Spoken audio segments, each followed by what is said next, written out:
everyone, it's your girl Hasates. Thank you for joining me at the Golden Roots.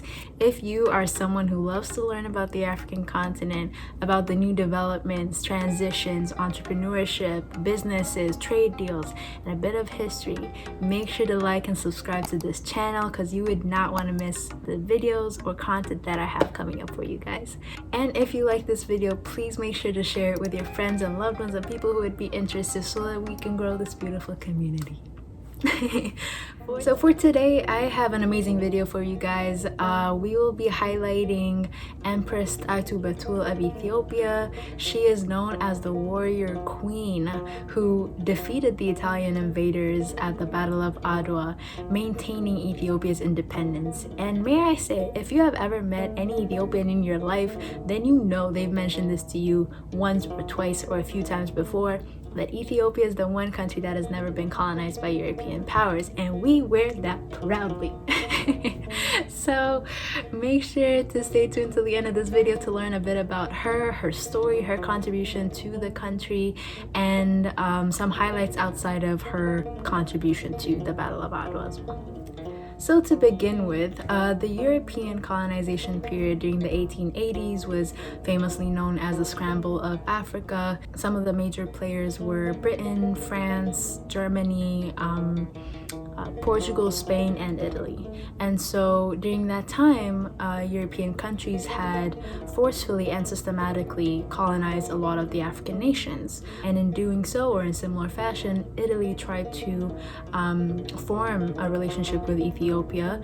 They signed or they produced this infamously known treaty, the Treaty of Wuchale, which was supposed to be a treaty of alliance or relationship of international relations on the international stage, but it was produced in two languages, one in English and one in Amharic. So the Amharic version had reiterated the sentiments of international relations, whereas the Italian version, I don't know, did I say English version? No, it was two distinct versions and one of it was in Italian. So the Italian version had, if signed, would have made Ethiopia under Italian rule or under a protectorate of Italy, which is actually some of the ways that a lot of the European countries colonized the rest of Africa, by legally binding them to that and then leading to war and so on. So during that point, the courageous Empress Taytu halted any forms of signatures and demanded for one of her counselors to find the correct translation of the Italian version as well. And in doing so, they found the discrepancy, and famously her quote was, "I am a woman. I do not like war. However, I would rather die than accepting your deal. If it is your wish, start the war next week. Don't ever think that we are not willing to sacrifice our comfort and die for our country."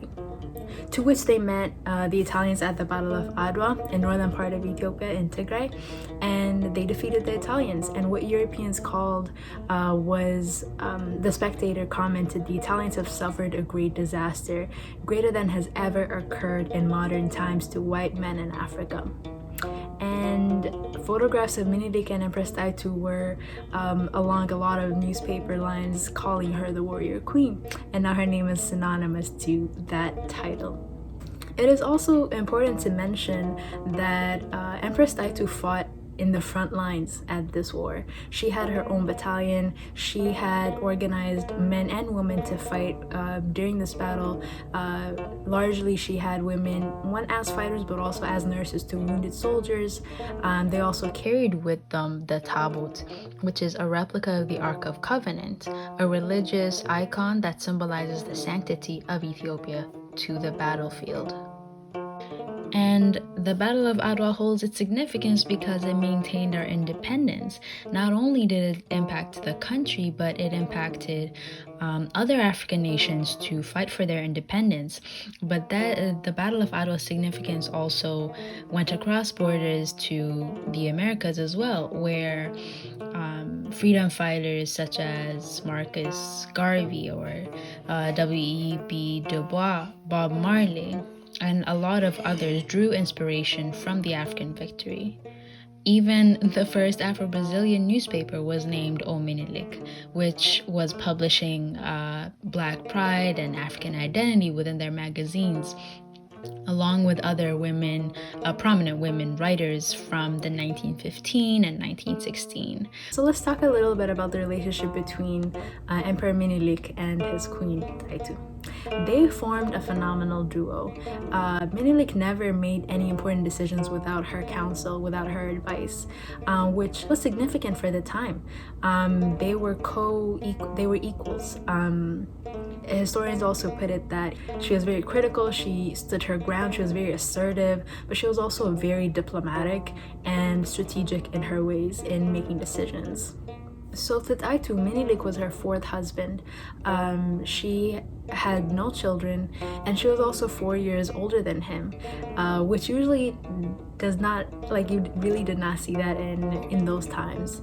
And so Queen Taytu was very much a respected woman in her region, but also across the country. She was an educated woman. She read and wrote Amharic and Ge'ez, which at the time was astonishing. Ge'ez is one of the oldest languages, but also is the language that a lot of the sacred texts that have been passed down over centuries in one of the oldest countries in the world, Ethiopia, was written on.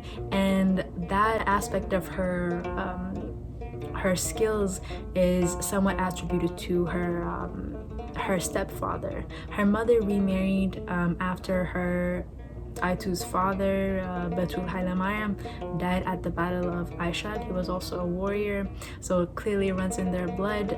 They're also tied to the Solomonic dynasty, and so she does come from a family of monarchs. Taytu also played chess, she composed poetry, she was a creative, she also used to play the harp, or begana as we call it, and a traditional instrument used in churches and for worship as well. What was most impressive was her contribution to governance and nation building, to which Minilik had supported her in each endeavor. Taytu had fully engaged herself in matters of national interest. She soon named Addis Ababa the capital city and also made it the permanent seat of government, from Addis Alam to Addis Ababa. I would definitely recommend that you go to Entoto Mariam Museum so that you can see some of the artifacts that they had at the time. King Minilik's bed, her bed is there, their slippers, the garments that they wore. Like, I would definitely recommend. I'll put some pictures up for you guys to take a look at. But yeah, so that was where the government was seated. She also opened up the first hotel in the country over a century ago, which is today known as Ethiopia Hotel, and they served both national and international cuisine. And what was really nice was that Emperor Minilik would support her by going, she was the first manager of the hotel ever, and it was really interesting to see how Emperor Minilik would support her endeavors and would invite all of his guests to eat at that hotel, to rest at that hotel, which also increased a lot of tourism for the country. And it was one of the first of many. She was also the one that initiated the creation of a national bank. At the time, there was only one internationally owned bank, the Abyssinia Bank. Taytu created a domestic financial institution where indebted traders could receive loans from. And in an attempt to modernize the Ethiopian economy, she also established the first wool industry, where in partnership and getting advice from Turkish and Indian garment industries, she paved the way for a new possibility of a new wave of industrialization, or industrial age. And with that, Taytu used a lot of local resources to manufacture candles, which were largely used in churches. She also was creative in ways that she created the designs for curtains of the church, and she had a very strong relationship to the church and has contributed significantly to that as well. So on a religious front, Taytu established the building of a multi-storied church in Jerusalem that would be able to host Christians and Orthodox Christians, priests, and other pilgrims from Ethiopia while in Jerusalem. And these are just some of the great accomplishments of Empress Taytu Betul, which are, I would say, are mentioned in a lot of historical books, but rightfully so, she is well known for her contribution at the Battle of Adwa as it maintained our independence. But her contribution, her inspiration, her influence really is far-reaching, and over a century we're still looking up to her. She is one of our ancestors that really made us who we are today. So although last month was Women's Month, I am a little late for that, but Women's Month should be celebrated every day. And so this was just a little snippet of one of the most influential women leaders, African women leaders, and there will sure be many more discussed in this channel. So stay tuned for our next upload. If you like this video, make sure to like, comment, and share it with your friends, and let me know your thoughts in the comment section below. Thank you for watching.